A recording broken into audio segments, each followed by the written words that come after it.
Muy bien, vamos a ir directamente a la entrevista que hemos previsto aquí en Punto Final. Es importante saber lo que está pasando en el sistema de justicia y es importante también saber los pormenores de los casos emblemáticos que se están llevando a cabo en los juicios orales. Estamos hablando los expresidentes Vizcarra, Castillo y lo que está pasando con el caso Odebrecht y la Fiscalía de la Nación.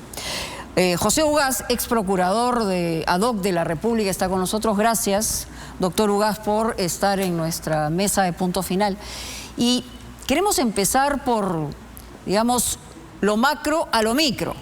En primer lugar, estamos en una situación probablemente de absoluto deterioro de la imagen del Ministerio Público, de la Fiscalía de la Nación, de la Junta Nacional de Justicia, de todo el sistema judicial, y estamos evidentemente a menos de 5 meses de una primera vuelta electoral.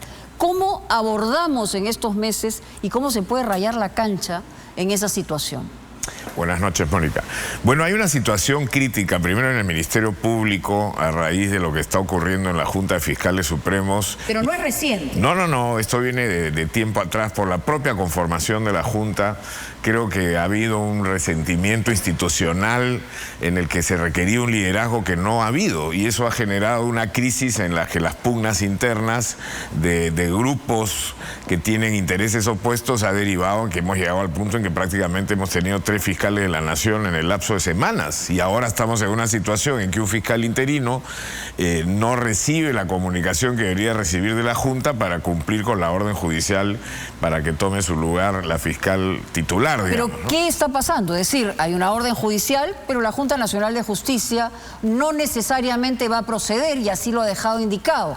Y la señora Espinosa insiste en que debería ser devuelta a la Fiscalía de la Nación. Y eso es algo que tiene a todo el Ministerio Público en una circunstancia como en un compás de espera, pero que genera más dudas que certezas, ¿no? Y en el caso de la Junta es evidente que hay una conspiración política. Esto se dijo ya hace mucho tiempo. Hay una cooptación institucional por un sector político que antes se ha sentido desplazado del poder, y digamos, el Consejo Nacional de la Magistratura que precedió a esta Junta Nacional fue justamente disuelto por los problemas de corrupción y de irregularidades en la que habían incurrido los consejeros. Se nombró a la nueva Junta con un nuevo nombre, una nueva estructura, y eso generó mucho entusiasmo porque efectivamente quienes fueron los titulares de esa primera institución creo que cumplían el estándar que se requería. Luego ha venido esta segunda Junta en la que claramente está en una posición de rebeldía. El juez ha dictado una orden, la Junta debió,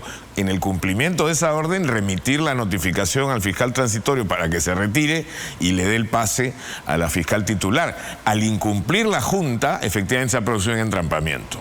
Y lo que tendría que hacer el juez, supongo que lo hará el día de mañana, es aplicar las multas que correspondan y, por otro lado, comunicar a la propia Fiscalía la resistencia a la autoridad. Mientras no llegue la notificación, efectivamente no se puede producir. Pero la crítica también viene de antes. La crítica anterior, justamente, que desencadena en una circunstancia de esta naturaleza y viene del otro lado ideológico, señala lo siguiente. Es decir, se politizó de tal manera la Fiscalía de la Nación, el Ministerio Público, los equipos que estuvieron destinados a ver, por ejemplo, todo el caso Odebrecht, y esto generó también un debilitamiento del Ministerio Público. ¿Usted coincide o no? Sí, lo que le decía antes, aquí ha habido una pugna de grupos de poder interno que se ha hecho evidente ya en este nivel de crisis absoluto. Por ejemplo, desde que este fiscal transitorio asumió su posición, ya él incluso antes había dicho que él no cree en los equipos especiales porque él además está siendo investigado o fue investigado por uno de ellos. Entonces, una institución cuyo mandato es luchar contra la criminalidad y la impunidad, cuyos máximos líderes están involucrados o han sido destituidos y están siendo repuestos por amparos por sus presuntas vinculaciones con actos de corrupción, con el affair de los cuellos blancos del puerto, donde habían todas estas conversaciones impropias, incluso de quien está ahora en el máximo nivel de la Fiscalía. Evidentemente es una institución que se resiente y que no ha logrado imponer un propio liderazgo que esté al nivel del reto que le implica la Fiscalía. Hace mucho que no hay un liderazgo. Hace mucho, fiscales de la nación que tienen cuestionamientos, por ejemplo, de cómo han obtenido sus grados, sus títulos, sus tesis. Hemos visto claramente situaciones en las que se habla de plagio y ocultamiento de ese tipo de... En realidad, los supremos siguen siendo los mismos y eso, de ahí no va a salir tampoco una solución.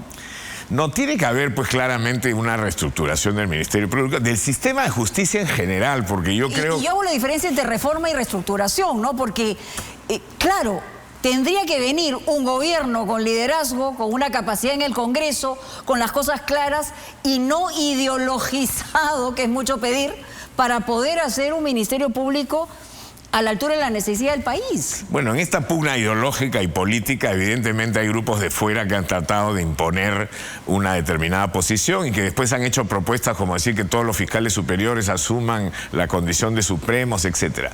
Bueno. El último esfuerzo serio que hubo en este país fue un proyecto que se llamó Seriajus, que era la Comisión de Reforma de la Administración de Justicia. Fue un proceso muy largo donde se hizo consultas muy extensas, trabajaron técnicos y expertos en la materia y eso se materializó incluso en un libro y sin embargo quedó ahí, eso fue durante el gobierno de Toledo. Pero tiene que hacerse un esfuerzo integral de esa magnitud y eso, como usted bien señala, requiere voluntad política y legitimidad, porque un gobierno que no tenga legitimidad no va a poder impulsar una reforma de esa magnitud. Vamos a casos específicos. Se ha señalado en el caso, por ejemplo, de Nadine Heredia y Ollanta-Humala, que se anula desde Brasil, ¿no? Que se anulan las pruebas obtenidas en la investigación del caso Odebrecht. ¿Esto los beneficia y puede beneficiar a otros en el caso Odebrecht? Bueno, primero hay que señalar que lo que está ocurriendo en Brasil es un desmontaje político del caso Lava Jato. Ese señor que está tomando las decisiones, el magistrado Díaz Toffoli, ha sido abogado del Partido de los Trabajadores, se ha sido puesto por Lula ahí específicamente para traerse abajo lo poco que quedaba de Lava Jato y lo viene haciendo de manera sistemática. Entonces ahí hay claramente una intervención política. También, ¿no? El tema político dentro del tema judicial. Así es, en un país donde hubo la pugna entre Bolsonaro y Lula y en el medio estaba el escándalo de en la práctica. En la práctica, para efectos peruanos, si las pruebas a las que se refiere la anulación de Díaz Toffoli en el Brasil han sido incorporadas a investigaciones peruanas o procesos peruanos de manera legítima, lo que ocurra allá respecto de esa decisión solo afecta a la justicia brasileña, no tendría por qué aceptar a la justicia peruana, siempre y cuando esa prueba haya sido debida y legítimamente incorporada. Lo más probable, además, es que transcurrido el tiempo, esa prueba se ha incorporado y ha sido ratificada por otros elementos probatorios, con lo cual, en principio, no debería ser materia de preocupación. Habría que ver específicamente de qué se trata, que en este caso en particular, ¿no? O sea, todavía no podemos descartar que puedan beneficiarse algunos de los actores aquí, digamos, que están bajo esa investigación. Habría que leer la resolución completa de la justicia brasilera y ver, analizar la carpeta de Nadine Heredia para ver si efectivamente esa prueba a la que se refieren en Brasil puede ser o no afectada. A mí me da la impresión que por el tiempo transcurrido y la forma como ha evolucionado ese juicio, no debería haber una afectación. En el caso de la decisión que ha tomado el Tribunal Constitucional en relación a Keiko Fujimori, el caso Cócteles, que tiene que ver también, digamos, con una situación que ha generado reacciones positivas y negativas dependiendo de qué lado estés. ¿Cuál es su opinión sobre el tema? Mi opinión es que hay una posición sesgada en ese fallo, que además ha sido por mayoría del Tribunal Constitucional, diciendo que como recién se creó un delito específico de aporte ilegal de campaña, antes ese delito no existió, pero existía y ha existido siempre, no siempre, pero por mucho tiempo, el delito de lavado de activos. ¿Pero no fue un error de parte del Ministerio Público acusar por lavado de activos?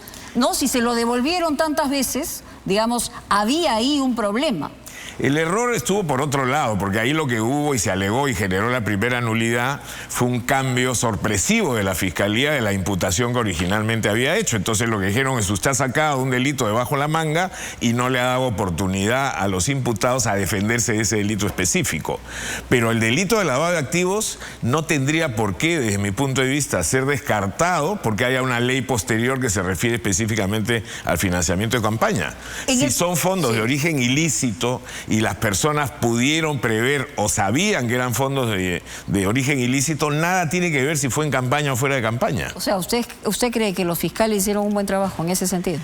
No, yo creo que los fiscales cometieron errores que fueron en su momento señalados y viene todos los años que se han perdido de investigación al declarar nula esa decisión. Caso Pedro Castillo, caso Vizcarra, son presuntamente distintos, evidentemente, procesos y distintos presuntos delitos. Deben ser, desde su punto de vista de lo que se sabe hasta el momento, porque está en la fase final, sentenciados, condenados, tanto Castillo como Vizcarra. Yo creo que en ambos casos va a haber condena, es la impresión que a mí me da, aunque no estoy involucrado particularmente en cada una de esas investigaciones, pero por lo que se ve en la prensa, en el caso de Pedro Castillo hay una imputación de conspiración. Para la rebelión. Para la rebelión. Okay. La conspiración es un delito de peligro, todos lo hemos visto a este señor en la televisión, claro, en vivo.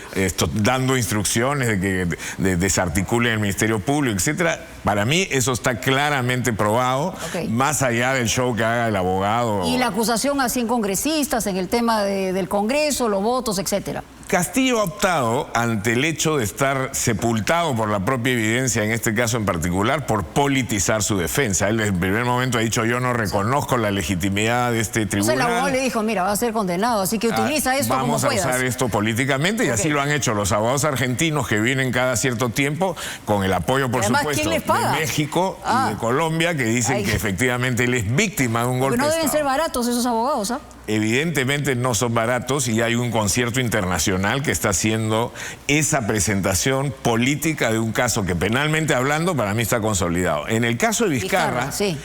Creo que por lo que ha señalado el fiscal Juárez en su acusación, es un caso consolidado. Ahí hay colaboradores eficaces que de manera directa han señalado, incluso describiendo cómo era la casa de Vizcarra, donde se llevó el dinero. ¿Usted también cree que va a ser condenado? Yo creo que va a ser condenado. Uno de esos colaboradores es una persona muy cercana a Vizcarra, que era uno de los ministros de su gobierno, que rápidamente se acogió a la colaboración y dijo, efectivamente, hemos cobrado y yo me he repartido este dinero. Y han suspendido, por ejemplo, el salvoconducto para Betsy Chávez, que está en el mismo caso de Castillo.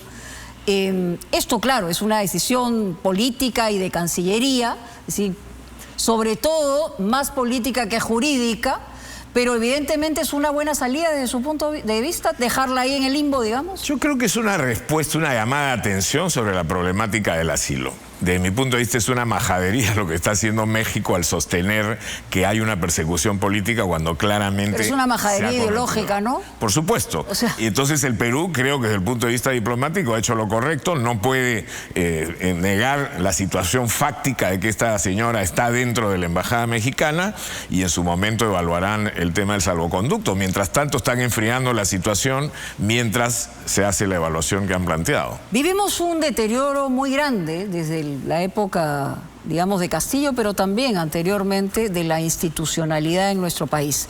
¿Usted cree que hemos retrocedido? Usted, por ejemplo, es de los que cree que efectivamente el Congreso ha aprobado leyes pro crimen, que es como le llaman. Ellos señalan que no, y bueno, tengo la lista completa, pero ¿qué es lo que usted piensa? Mónica, la afectación institucional que ha venido ocurriendo en el Perú en las últimas décadas, yo por lo menos en el más breve e inmediato plazo hacia atrás la fincaría en la época de Fujimori. Recuerde usted que ahí hubo un golpe de Estado también, un autogolpe. Sí, claro. Se intervino el Poder Judicial, se intervino el Congreso de la República, sí, etcétera. Después han venido gobiernos de transición que han tratado de arreglar eso, gobiernos intermedios. Y no, yo creo... gobiernos que han venido con todas las medallas y han terminado en la cárcel también, ¿no? Todos investigados por corrupción. En el caso particular de Pedro Castillo, yo tengo la impresión que se aceleró de una manera dramática ese deterioro y la poca meritocracia que había instalada en el Estado peruano desapareció de un plumazo. Hemos visto la rotación permanente de ministros sin una calificación mínima. El ministro de Transportes y Comunicaciones de su momento, que ahora está prófugo, cuando le preguntaron qué mérito tenía para ser ministro de Transporte, sacó su brevete. De chofer, y ¿no? dijo, esa es mi meritocracia. Madre mía, sí, pues. ¿No? Entonces, ese deterioro institucional lo estamos pagando ahora y lo vamos a pagar por mucho tiempo, porque el día que se vayan este nivel de políticos, y ojalá regresen políticos que estén a la altura de los retos del país, reconstruir el servicio público con personas de nivel, integridad, conocimiento, no es fácil.